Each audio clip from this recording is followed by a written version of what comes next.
meninos, olá meninas, sejam bem-vindos a mais essa nossa aula no YouTube. Conexão História, professor Gilberto Rodrigues. Dá uma olhada, vê se tem mais alguma coisa interessante para você. Se você gostar, curte, se inscreve no nosso canal para que você possa ir recebendo as atualizações. Nessa aula de hoje nós trabalharemos um período da história que é chamado de Entre Guerras.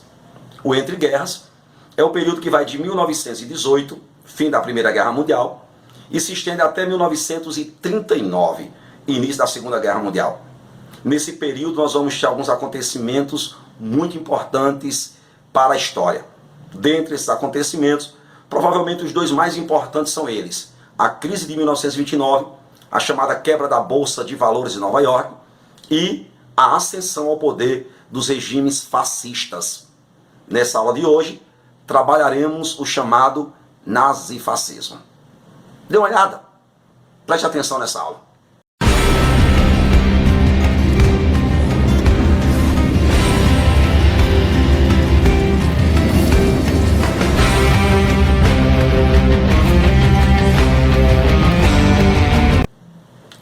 Pois bem, nessa aula de hoje trabalharemos o chamado nazifascismo. Pode ser chamado de fascista todo e qualquer regime que apresenta algumas características em comum. Por exemplo, é característica de todo regime fascista o totalitarismo. A ideologia totalitária prega a existência de um Estado forte, centralizador, que exerça o controle total sobre todos os aspectos da vida do indivíduo. É o Estado controlando a economia, é o Estado controlando a política, é o Estado controlando as classes sociais, é o Estado controlando a cultura, a religião, é o Estado tendo controle sobre a educação. Inclusive, Adolf Hitler foi um grande incentivador da educação. No entanto, o objetivo dele ao investir na educação é controlar a sociedade e, por meio da educação, formar pequenos fascistas. Logo, tudo isso vem atender a uma característica do regime fascista, o totalitarismo. E se o regime fascista é totalitário, automaticamente ele também é autoritário. Há uma necessidade de um governo forte, ditatorial.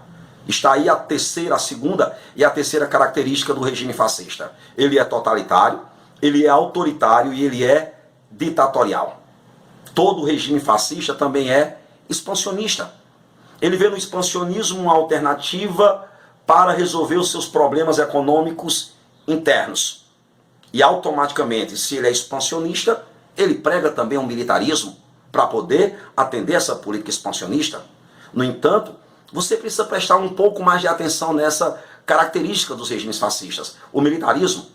Porque nos regimes fascistas o militarismo vai extrapolar o exército e vai abranger também toda a sociedade, no intuito de eu ter uma sociedade militarista dentro daquela concepção de que eu preciso ter uma hierarquia na sociedade, a obediência a um líder, que no caso da Alemanha é o Führer, Adolf Hitler, e na Itália o Duce, Benito Mussolini. Logo, o militarismo, que se estende em toda a sociedade fascista, tem como objetivo disciplinar, hierarquizar a sociedade. Além dessas características mencionadas, todo regime fascista ele também é nacionalista, prega o amor exacerbado à nação.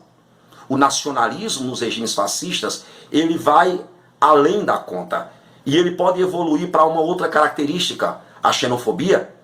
E no caso específico da Alemanha, esse nacionalismo vai evoluir para um racismo.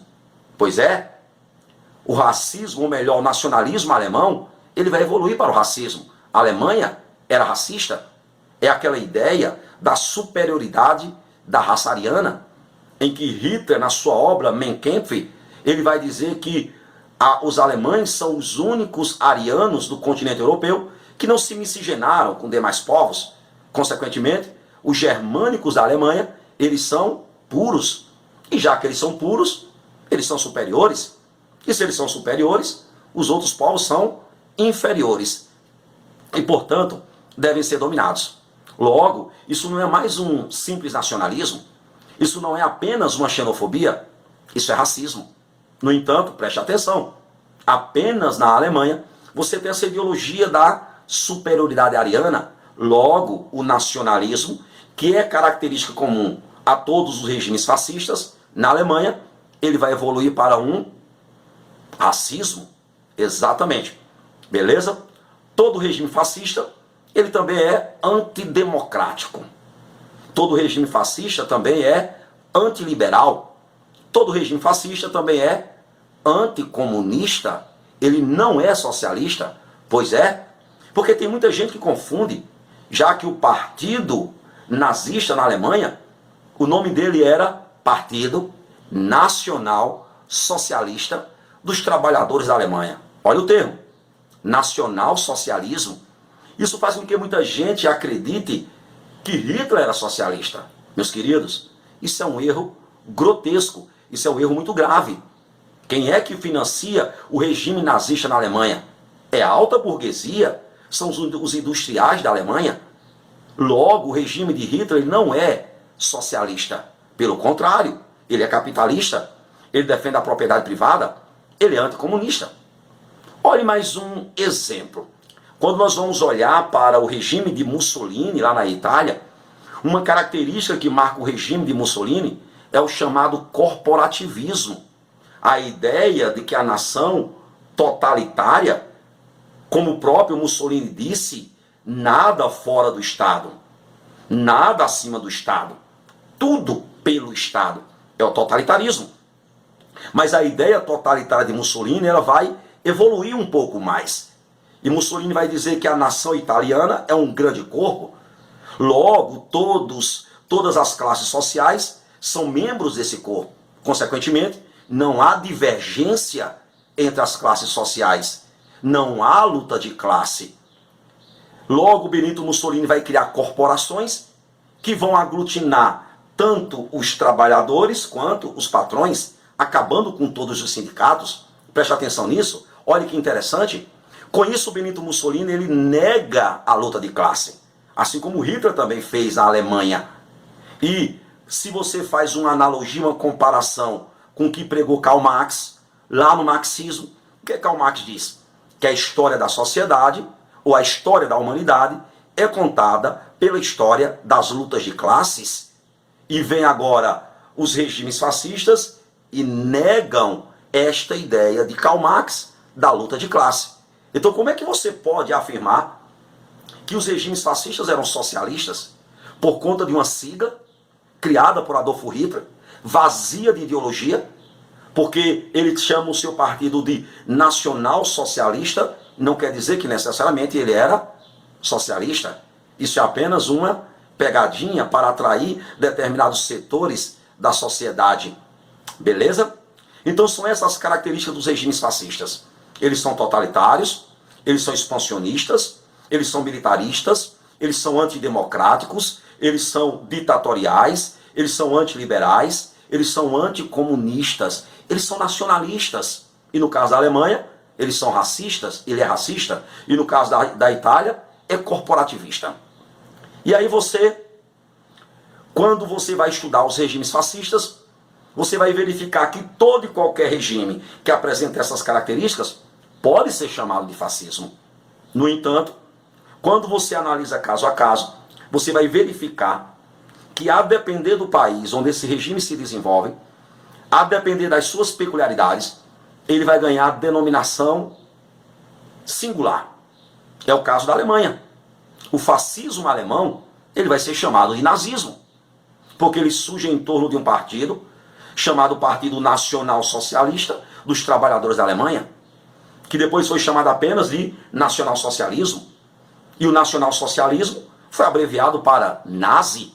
Logo, o partido vai ser chamado de nazista e o regime, nazismo. Quando você vai para a Espanha, o regime fascista espanhol foi chamado de franquismo. E por quê?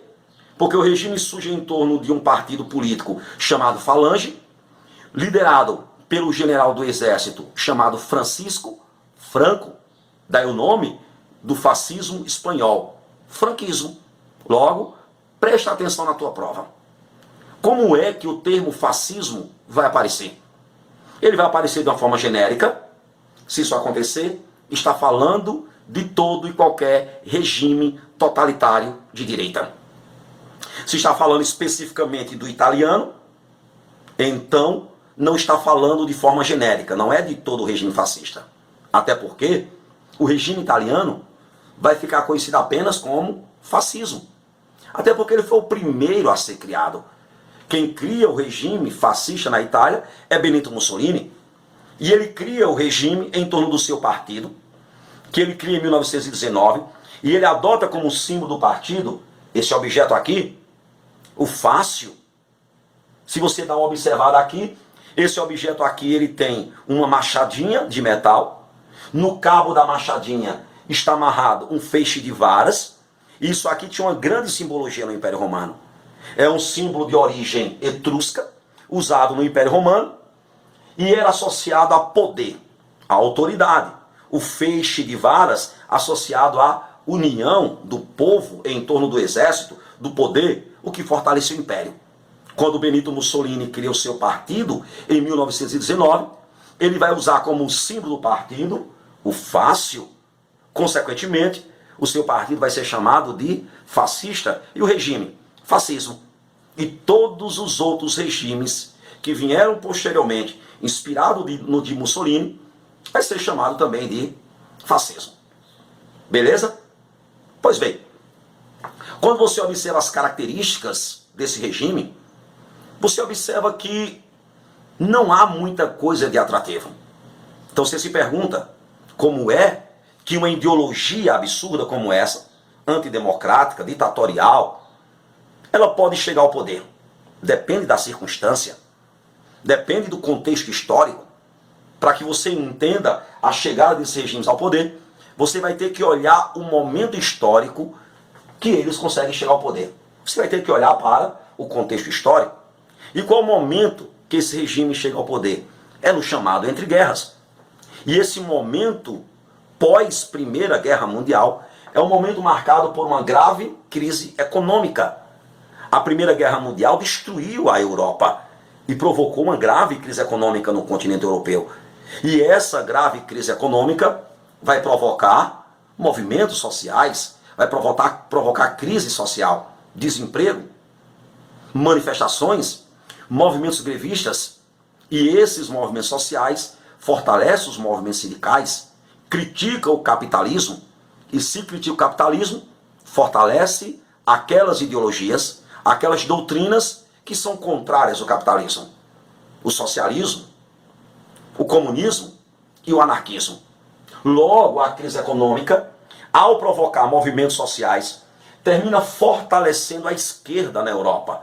Provoca um radicalismo à esquerda. E esse radicalismo à esquerda ameaça a propriedade privada. E a alta burguesia europeia agora passa a temer que aconteça nos seus países o que aconteceu na Rússia com a chamada Revolução Bolchevique. Então essa burguesia vai radicalizar a direita e ela começa a financiar. A burguesia, temendo uma revolução comunista, ela vai financiar esses partidos de extrema direita, que defendem a ordem, que defendem a propriedade privada, que defendem o capitalismo e são anticomunistas. É financiado pela burguesia, são bancados pelo capital burguês, que esses regimes conseguem chegar ao poder. É o radicalismo à esquerda, que gera medo na extrema direita e provoca um radicalismo à direita. E, financiado pela burguesia, esses partidos começam a chegar ao poder. É dessa forma. Vamos agora observar os casos específicos, os clássicos, como, por exemplo, o regime italiano e, posteriormente, o regime alemão. Vamos olhar primeiramente para o fascismo italiano. E, mais uma vez, para a gente entender o fascismo italiano, nós vamos ter que olhar para o contexto. Nós vamos ter que olhar para a Itália, inclusive um pouco antes de terminar a Primeira Guerra Mundial. Quando acontece a Primeira Guerra Mundial, quando tem início a guerra, a Itália estava do lado da Tríplice Aliança, junto com a Alemanha e com a Áustria-Hungria. No entanto, quando começa a guerra, a Itália não entra, a princípio, na guerra. No decorrer do conflito, as potências da Tríplice Entente, Inglaterra e França, vão convidar a Itália para mudar de lado, prometendo recompensar a Itália com territórios. A Itália vai para a Tríplice Entente, termina a Primeira Guerra Mundial, a Entente vence.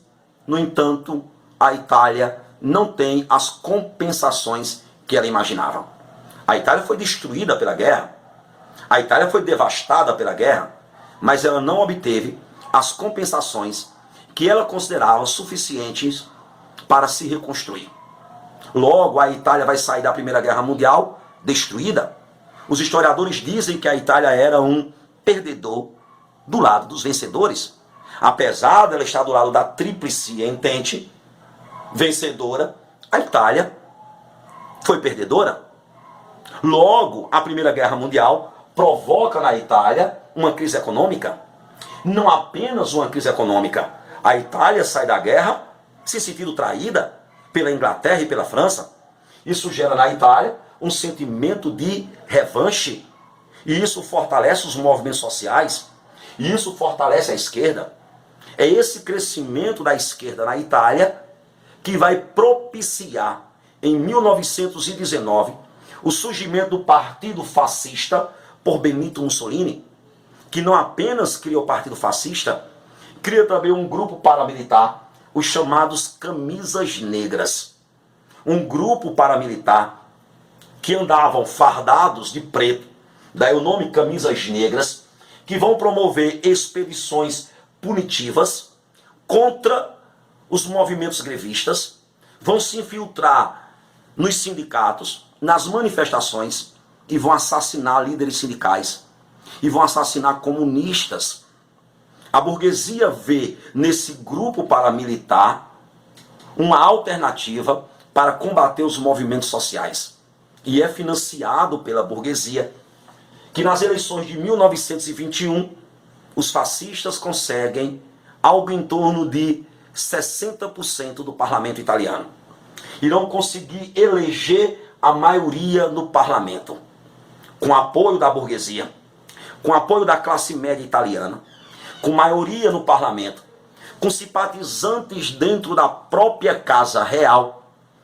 Em 1922, Benito Mussolini vai reunir 50 mil camisas negras e vai promover uma manifestação chamada Marcha sobre Roma e vai pressionar o rei da Itália, Vítor Emanuel, e pressionado, Vítor Emanuel vai escolher ou vai convidar Benito Mussolini para assumir o cargo de primeiro-ministro na Itália. O fascismo está chegando ao poder. O fascismo chega ao poder a princípio pela via legal.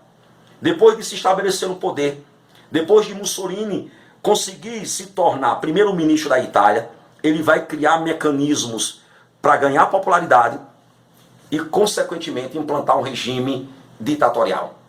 Uma das primeiras coisas que Benito Mussolini faz em 1925 é adotar o título de Duce. A palavra Duce, do latim ou do italiano, significa guia.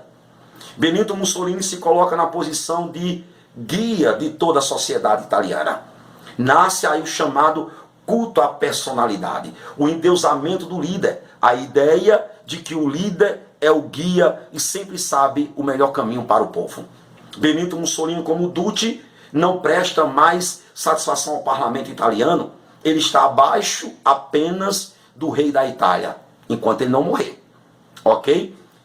Logo em seguida, 1927, para angariar apoio popular, Benito Mussolini vai criar a chamada Carta del Lavoro, ou a Carta do Trabalho. E a Carta do Trabalho é um documento em que ele vai regulamentar as relações trabalhistas entre patrões e empregados. Por meio da Carta do Trabalho, Benito Mussolini vai fechar os sindicatos, Benito Mussolini vai criar corporações, vai aglutinar nessas corporações patrões e empregados, dirigidos pelo Estado italiano. É isso que é chamado de corporativismo. A ideia de que a nação é um grande corpo, a negação das lutas de classes, como eu falei agora há pouco para vocês. Se você observar aqui na figura que eu coloquei no slide, eu coloquei lado a lado o documento de Benito Mussolini e a nossa carteira de trabalho e previdência social, que foi criado por Getúlio Vargas. Em 1943, Getúlio Vargas cria a CLT. E dentro da CLT está a criação da carteira de trabalho. Por que eu coloquei lado a lado? Porque as leis trabalhistas criadas por Getúlio Vargas são inspiradas na Carta do Trabalho do regime de Mussolini, ou seja, o regime de Vargas vai ter características fascistas, apesar de serem avanços do ponto de vista trabalhista. Não há que se negar que as realizações de Getúlio Vargas foram positivas para os trabalhadores. O que há de se analisar são os objetivos, que era se utilizar da máquina pública do Estado com o objetivo de controlar os trabalhadores. As leis trabalhistas do governo de Mussolini, assim como as leis trabalhistas do governo de Vargas, não foram conquistas dos trabalhadores dos movimentos sociais. Foram concessões do Estado, com o objetivo de obter o controle sobre a sociedade, sobre os trabalhadores. Beleza? Fica ligado nisso aí, ok? Depois de Benito Mussolini atrair o apoio do empresariado por meio da carteira do trabalho, controlar os trabalhadores, Benito Mussolini vai dar mais um passo. Ele vai buscar agora o apoio da Igreja Católica. Tendo em vista que a grande maioria da população italiana era católica, então Benito Mussolini vai fazer uma aliança com o Papa Pio XI. Essa aliança de Benito Mussolini tem como objetivo resolver um problema antigo, uma divergência entre a Igreja Católica e o Estado italiano. Lá na Idade Média, durante o Império Carolíngio, a Igreja Católica recebeu do imperador carolíngio Pepino Breve uma grande possessão territorial na Itália. É o chamado Patrimônio de São Pedro, ou os Estados Eclesiásticos.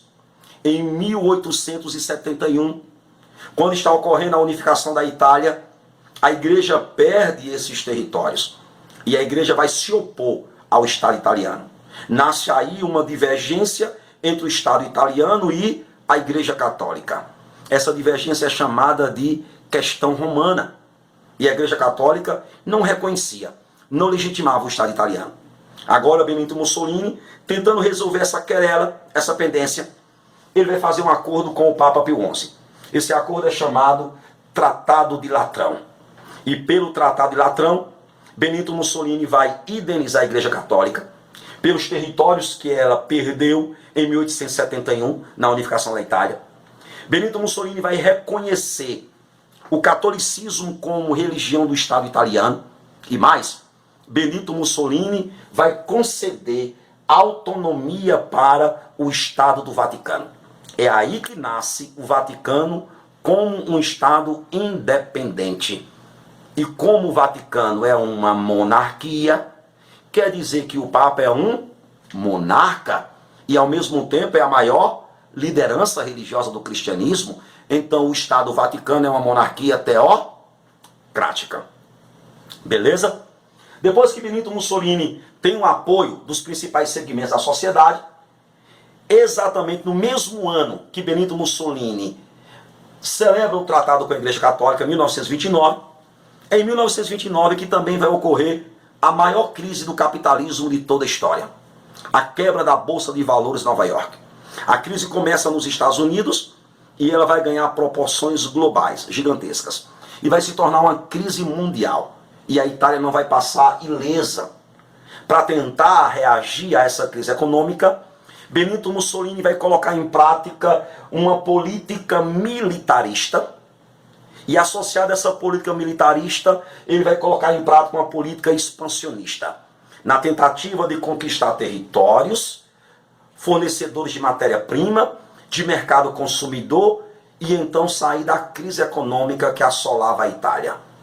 E se você estuda história, você sabe que essa política militarista e expansionista dos regimes totalitários que vão levar à Segunda Guerra Mundial. Isso é outra aula que a gente vai ver depois. Vamos para o nosso segundo exemplo dos chamados regimes fascistas. E o nosso segundo exemplo, e o mais badalado, é o nazismo. Mais uma vez, para a gente entender a origem do nazismo, a gente vai ter que olhar para o contexto histórico. A gente vai ter que, mais uma vez, olhar para o que está acontecendo na Europa nesse momento pós-Primeira Guerra Mundial. E para você entender, eu vou voltar um pouco para antes da guerra. Vocês sabem que a Alemanha comanda a chamada Tríplice Aliança na Primeira Guerra Mundial. E ela começa vencendo a Primeira Guerra Mundial. Mas em 1917, os Estados Unidos vão entrar na guerra. E em 1918, a Alemanha vai estar perdendo a Primeira Guerra.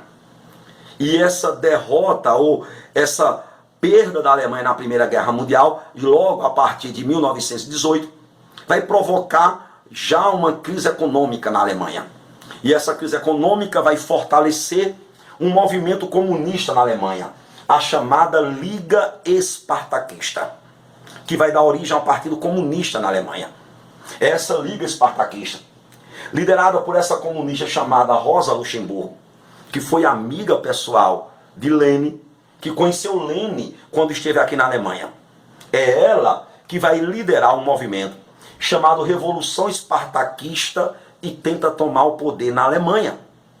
Mas os nacionais socialistas da Alemanha vão reagir, porque são contrários à revolução, e eles conseguem reprimir esse movimento, mata Rosa Luxemburgo, a Alemanha perde a Primeira Guerra Mundial, e vai surgir na Alemanha, vai cair o Império Alemão, o Kaiser vai renunciar, e a Alemanha vai proclamar uma república, a chamada República de Weimar. Uma república parlamentarista, que no primeiro momento foi governada por um social-democrata chamado Ebert. Depois os sociais-democratas vão deixar o poder, e quem vai assumir é um veterano de guerra, monarquista, um cara chamado Hindenburg. Esse cidadão aqui desse bigode, show de bola, esse bigode lindo, beleza? É Hindenburg que vai governar a Alemanha até 1933. E a Alemanha passa a ser uma república parlamentar. A Alemanha perde a Primeira Guerra Mundial. E quando a Alemanha perde a Primeira Guerra, é imposto à Alemanha um tratado chamado Tratado de Versalhes. E o próprio Tratado de Versalhes vai gerar nos alemães um sentimento de traição revanchista. E por quê? Porque lá em 1918, quando a guerra não tinha acabado ainda, os americanos fizeram uma proposta para os alemães. O presidente Wilson dos Estados Unidos propôs para a Alemanha a antecipação do fim da Primeira Guerra Mundial. Propôs para a Alemanha uma rendição. E ele disse para a Alemanha que se ela se rendesse naquele momento, a Alemanha não teria perdas, ela manteria o seu território. Os pontos de Wilson, como ficaram conhecidos, deveriam servir de base para o Tratado de Paz que viria a seguir, o Tratado de Versalhes. A Alemanha aceita a proposta dos americanos e assina o chamado Armistício de Copenhague. Se rende e põe fim à Primeira Guerra Mundial. Mas depois que acaba a guerra, o que é que vem? O Tratado de Versalhes. E o Tratado de Versalhes não obedece os pontos de Wilson propostos pelos Estados Unidos. A Alemanha foi culpada pela guerra, perdeu todas as suas colônias, devolveu Alsácia e Lorena para a França, teve seu território reduzido, seu exército limitado a no máximo 100 mil homens e foi obrigada a pagar indenização de guerra aos países vencedores. Resultado? A Primeira Guerra Mundial provoca na Alemanha uma grave crise econômica. Junto com essa crise econômica vem o sentimento de revanche, de traição. Junto com a crise econômica e o revanchismo, um forte nacionalismo. E essa crise econômica na Alemanha vai provocar manifestações sociais. E essas manifestações sociais vão fortalecer a esquerda na Alemanha. É temendo o crescimento da esquerda, é temendo uma revolução nos moldes bolchevistas, que os industriais alemães, que os empresários alemães passam a financiar o Partido Nacional Socialista dos Trabalhadores da Alemanha. É assim que o nazismo começa a crescer na Alemanha. Exatamente nesse contexto, que em 1919 vai surgir esse partido criado em uma cervejaria na cidade de Munique, por um ferroviário chamado Drexler. Esse partido que a princípio era chamado Partido Operário Alemão. Simplesmente assim. Partido Operário Alemão.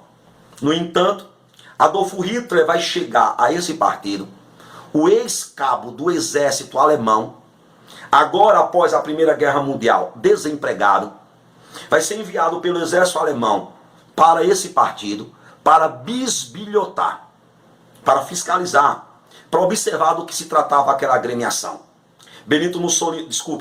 Hitler começa a simpatizar com a ideologia do partido. Em um bar em Munique, ele vai fazer um discurso inflamado, exaltando o nacionalismo alemão, criticando as imposições do Tratado de Versalhes, criticando o capitalismo internacional, que impunha sanções econômicas à Alemanha, exaltando e defendendo um capitalismo nacionalista. O discurso de Adolfo Hitler vai atrair simpatizantes e Hitler vai deixar o exército alemão e vai compor o partido. E quando ele compõe o partido, ele vai alterar o nome do partido, que anteriormente era apenas chamado Partido Operário Alemão, e ele vai acrescentar o Nacional Socialismo e passa a ser chamado de Partido Nacional Socialista dos Trabalhadores ou dos Operários Alemães, que vai ser apelidado de Nazi. É nesse contexto, é dessa forma que surge o nazismo na Alemanha, o Partido Nazi. É tirando proveito dessas circunstâncias, da crise econômica, que em 1923 Hitler vai tentar tomar o poder. Vai organizar um golpe que vai ficar conhecido como Putsch de Munique. Como a própria palavra sugere, Putsch significa um golpe mal sucedido, um golpe fracassado. E o golpe de Hitler deu errado. E ele foi preso e condenado à cadeia por 5 anos. Pegou uma pena relativamente leve, de 5 anos de cadeia. Se a pena de 5 anos foi leve, pior que ele não cumpriu sequer 1 ano de cadeia. Mas durante esse período que ele esteve na prisão, Hitler escreveu um livro chamado Mein Kampf, Minha Luta. E é nesse livro que Hitler vai esboçar a ideologia que vai nortear o partido a partir de agora. A ideologia da superioridade ariana, que nós já falamos. Aquela ideia de que os alemães são arianos puros, e já que eles são puros, eles necessitam de um espaço vital para desenvolver a potencialidade da raça superior. O período logo após 1923, depois que Hitler sai da cadeia, o partido nazista não vai conseguir grandes projeções na política. E isso tem muito a ver com a economia do momento. O período de 1924 até 1929 é um período de uma relativa estabilidade econômica da Alemanha. E essa estabilidade econômica da República de Weimar vai também provocar uma estabilidade política, vai diminuir os movimentos sociais. Essa estabilidade econômica tem a ver com apoio, com financiamento dado pelos Estados Unidos e pela Inglaterra, que vai promover, que vai financiar a recuperação econômica da Alemanha. Ora, há um medo, há um temor por parte dos ingleses e dos norte-americanos que aconteça no restante da Europa o que aconteceu na Rússia, uma revolução comunista que derruba a propriedade privada, que derruba o capital. Para isso é necessário combater a crise econômica que gera as manifestações sociais, que enfraquece as democracias liberais. Encabeçado pelos Estados Unidos, vai ser criado aqui o chamado Plano Davis. E esse plano vai recuperar, vai investir, vai financiar a recuperação econômica da Alemanha. É nesse período de recuperação da economia que nós vamos ter uma estabilidade econômica e, consequentemente, política aqui na Alemanha. Consequentemente, o partido nazista, durante esse período, não vai crescer, porque ele não tem o seu principal alimento, que é o medo dos movimentos sociais, o medo do comunismo. Beleza? No entanto, 1929, nós vamos ter a maior crise do capitalismo de toda a história. É em 1929 que vai ocorrer a quebra da Bolsa de Valores de Nova York. E essa crise econômica que atinge os Estados Unidos vai atingir o mundo inteiro, Consequentemente, aquele investimento que os alemães recebiam dos Estados Unidos e da Inglaterra vai acabar. E aí a Alemanha vai mergulhar novamente em uma grave crise econômica, pior, muito pior do que o período pós Primeira Guerra Mundial. A crise econômica na Alemanha nesse período, o desemprego, a desvalorização do marco alemão, foi algo que beira o absurdo. Dá uma olhadinha nessa tabela aqui. Em julho de 1914, ou seja, um pouco antes de terminar, de começar a Primeira Guerra Mundial, porque ela só vai começar em setembro, em julho de 1914, olha quanto era que valia o marco alemão. Com $1, você comprava algo em torno de 4 marcos alemães. Isso em 1914. Olha o que vai acontecer em 1919, ou seja, logo após o fim da Primeira Guerra Mundial. Em julho de 1919, um ano depois, com $1, você comprava 14 marcos alemães. Olha a desvalorização do marco. Agora, olha o que acontece. Em 1923, com $1, você comprava 4 trilhões e 200 bilhões de marcos alemães.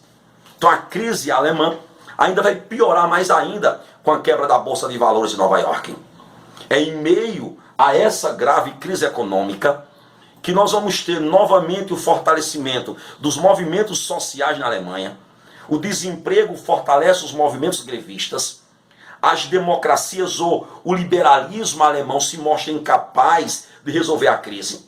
A República de Weimar se mostra incompetente para resolver a crise, para combater os movimentos sociais, para garantir a propriedade privada e para garantir o capitalismo. Se alimentando dessa crise, o nazismo vai se fortalecer novamente. É o temor, é o medo por parte da burguesia alemã que vai fazer com que essa burguesia financie o partido nazista. E é financiado pela burguesia que eles vão investir em propaganda, vão atrair jovens da classe média desempregados, vão atrair ex-combatentes da Primeira Guerra Mundial, vão atrair nacionalistas, radicais de extrema direita, vão se fortalecer, o partido vai crescer em número de filiados, vai eleger deputados e vai se tornar a maioria no parlamento alemão. Se aproveitando desse momento, os nazistas que têm maioria no parlamento pressionam o presidente da Alemanha, em Hindenburg, e Hindenburg é pressionado, em 1932 vai entregar a chancelaria a Adolf Hitler. Hitler vai se tornar primeiro-ministro, chanceler da Alemanha. No mesmo ano de 1932, Hitler vai, ou os nazistas irão promover um atentado terrorista na Alemanha. Vão promover um incêndio ao parlamento alemão e vão colocar a culpa nos comunistas e vão usar isso como pretexto para fechar sindicatos, para fechar partidos, para perseguir seus opositores e assassinar líderes sindicais e comunistas. E assim se fortalecer e implantar um regime ditatorial. Isso ainda em 1932. Mas ainda faltava um passo, ou 2 passos, para Hitler se proclamar ditador. O primeiro deles, resolver uma divergência interna. Resolver uma pendência que havia, uma divergência que havia entre o exército alemão e o grupo paramilitar criado por Hitler, a SA. As tropas de assalto, ou a seção de assalto. Os militares acreditavam, não gostavam dos soldados da SA, porque os consideravam marginais, extremamente violentos. Além do mais, não confiava neles, porque a SA se tornou muito maior e muito mais bem equipado do que o exército alemão. Se Hitler queria atrair o apoio da burguesia alemã, ele tinha que se livrar desse grupo que era extremamente violento. Se ele queria atrair o apoio do exército alemão, ele tinha que se livrar também desse grupo violento da SA. Então Hitler vai promover um expurgo dentro do partido. Ele vai promover uma chacina e vai eliminar, vai matar os seus próprios filiados, os seus próprios amigos da SA. Essa chacina que Hitler promove contra os soldados da SA fica conhecido como Noite das Longas Facas ou Noite dos Longos Punhais, que ele, para obter o apoio da burguesia e do exército, vai eliminar a SA, que era tida como muito violenta, como marginais, e geravam um certo ciúme dentro do exército alemão. Beleza? Isso acontece ainda antes de Hitler assumir a total liderança do regime alemão. Isso vai acontecer em 1933. Em 1933, Hitler vai proclamar o Terceiro Reich. O primeiro, ou melhor, o Segundo Reich havia caído com a Primeira Guerra Mundial. A Alemanha tinha se tornado uma república. Agora, em 1933, Hitler vai proclamar o Terceiro Reich, o Terceiro Império Alemão. No ano seguinte, 1934, com a morte do presidente Hindenburg, Hitler vai fazer algo que era considerado ilegal para a Constituição da Alemanha. Hitler vai aglutinar o poder de chanceler e de presidente, se tornando Führer, que é uma cópia do Duce italiano. A palavra Führer, assim como o Duce, significa líder. Então agora Hitler é o líder majoritário da Alemanha. Não existe mais ninguém acima dele, com a morte do presidente Hindenburg. Mas, para promover o desenvolvimento, o fortalecimento da economia da Alemanha, Hitler vai colocar em prática uma velha estratégia, que já tinha sido colocada em prática por Benito Mussolini. Ele vai estimular a indústria bélica, e além de estimular a indústria bélica, ele vai promover uma política expansionista. Vai desobedecer às determinações do Tratado de Versalhes, vai voltar a militarizar a Alemanha e vai colocar em prática uma política expansionista. E a partir de então, nós vamos ter Adolfo Hitler dominando a Renânia, dominando os Sudetos, dominando a Tchecoslováquia, anexando a Áustria e invadindo a Polônia. E nós sabemos que essa política expansionista de Hitler, principalmente com a invasão da Polônia, que vai provocar o início da Segunda Guerra Mundial. Mas isso é outra história, que eu conto para vocês em uma outra videoaula. Se essa aula foi boa para você, se de alguma forma ela contribui para o seu aprendizado, curte nossa página, compartilhe, se inscreva no nosso canal Conexão História, Professor Gilberto Rodrigues. Um abraço e até a próxima. Aguarde.